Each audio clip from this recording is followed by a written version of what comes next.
साधु शब्द लोग साधारणतया यह जानते हैं कि जिनके रूप, दाढ़ी, केश, वस्त्र आदि उस तरह के होते हैं, हम लोग उनको साधु समझते हैं।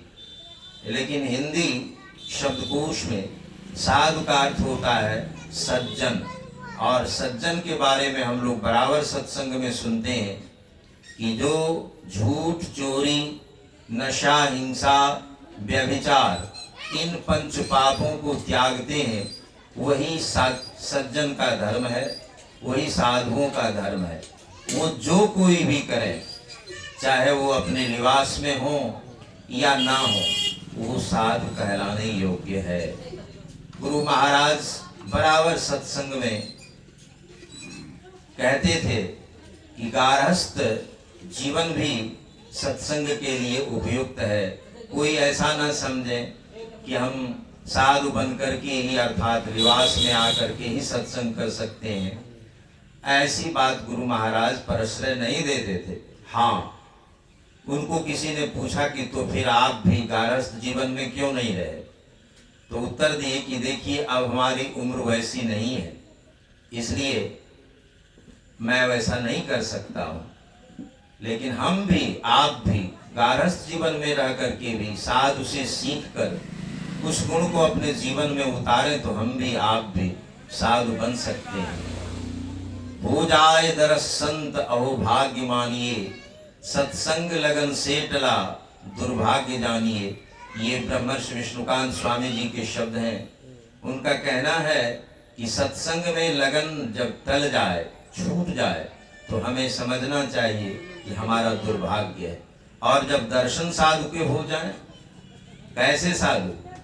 जो सदाचार का पालन करते हुए त्रैकाल संध्या करते हो, वैसे साधु के बारे में ब्रह्मर्षि जी कहते हैं कि हो जाए दरस संत अहो भाग्य मानिए, सत्संग लगन से टला दुर्भाग्य जानिए।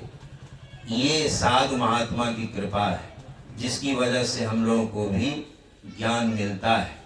और साधु में क्या विशेषता होती है, अभी हम लोग पाठ के अंतर्गत सुन रहे थे कि अपने दूसरों के अवगुण को वो छिपा देते हैं, अपने को उजागर नहीं करते हैं, लेकिन दूसरों के अवगुण को छिपा देते हैं। गुरु महाराज का जब अभिनंदन ग्रंथ तैयार हो रहा था, उस समय में उनको पूछा गया कि आपको जब उस घर में जलाया जा रहा था असामाजिक तत्वों के द्वारा, तो उस गांव का नाम और उस व्यक्ति का नाम आप देना चाहेंगे? उन्होंने कहा कि नहीं, अगर वह नाम आज भी उस लोग पढ़ते उस किताब में, तो उस गांव से, उस व्यक्ति से नफरत सी हो जाती। इसलिए देखिए साधु की महिमा की वो उसको बंद करा दी। कहा कि नहीं, बिना नाम का ही लिखो, और लिखा गया अभिनंदन ग्रंथ। ऐसे होते हैं साधु, दूसरों के दुख से दुखी हो जाते हैं। और यही हम लोगों के सदगुरु बतलाते हैं। बाबा देवी साहब कहते हैं कि साधु कहते हैं जो परमात्मा की प्राप्ति के लिए यत्न करते हैं, उसे साधु कहते हैं। और जो परमात्मा की प्राप्ति कर चुके होते हैं, उन्हें संत कहा जाता है। ये बाबा साहब की परिभाषा है।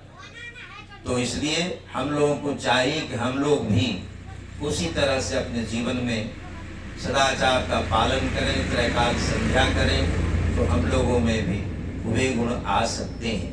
हमारे बीच वरिष्ठ सत्संगी लोग भी हैं, बाबा हैं, और मैं चाहूँगा कि आपके अधिक से अधिक समय उन्हीं के प्रवचन को सुनने में लगे। श्री सद्गुरु महाराज की जय।